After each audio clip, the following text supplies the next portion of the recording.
Kenneth Hecht is Executive Director and one of the co-founders of the California Food Policy Advocates.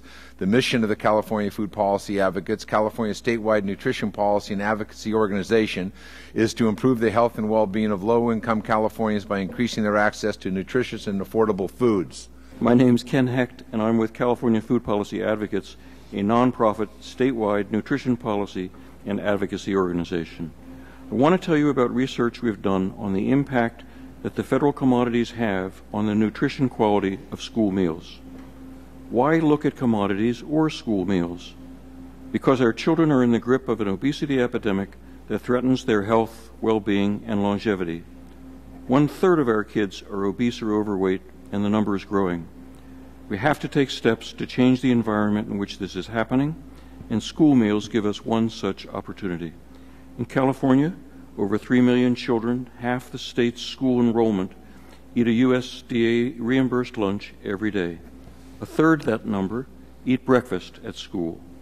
The school cafeteria, then, is a great opportunity to give children good nutrition and teach them in the most effective way what they need to know about nutrition for their lifetimes. Studies show that USDA meals at school are healthier than meals from any other source. But the School Nutrition and Dietary Assessment Number 3 tells us that they still need much improvement.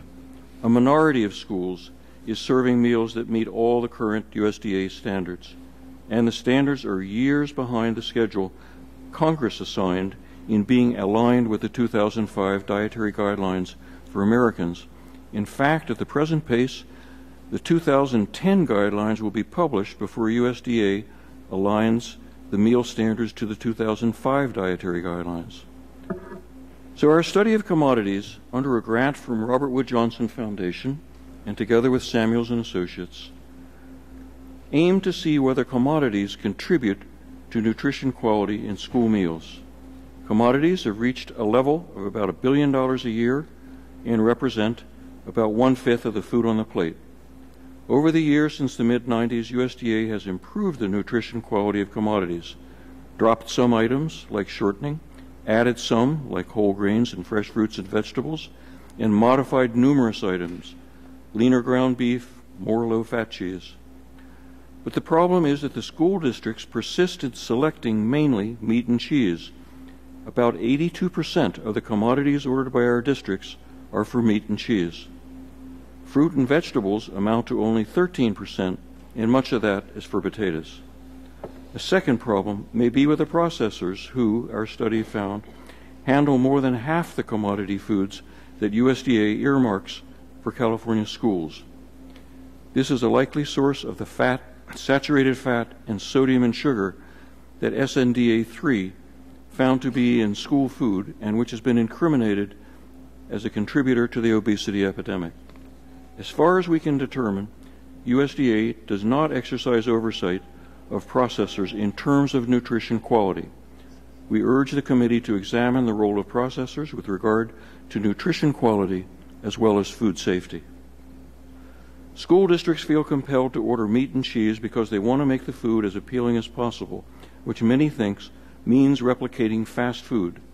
In fact, school food resembles fast food a lot, the food that is contributing to childhood obesity.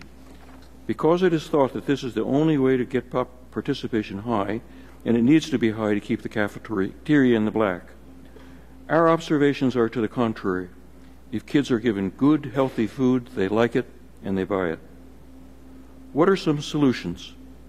As for commodities, expand the supply of fruit and vegetables.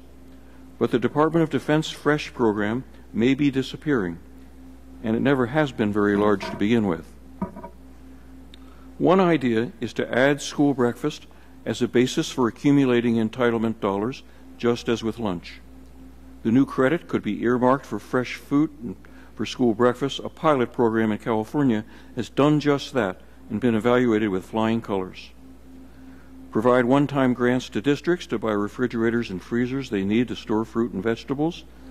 Develop incentives for school districts to use their commodity entitlements on fresh fruit and vegetables, perhaps a rebate so they can stretch their entitlement dollars.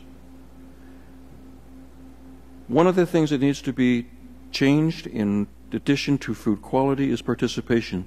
So as the food improves, more children get to it. There are ways to do that. Moving toward universally free food, as some school districts are doing. Improving the process of qualifying kids for free and reduced price meals by leaving anachronistic paper applications behind and relying upon readily available demographic data. Bringing breakfast into the classroom or serving it as the first class break as second chance breakfast.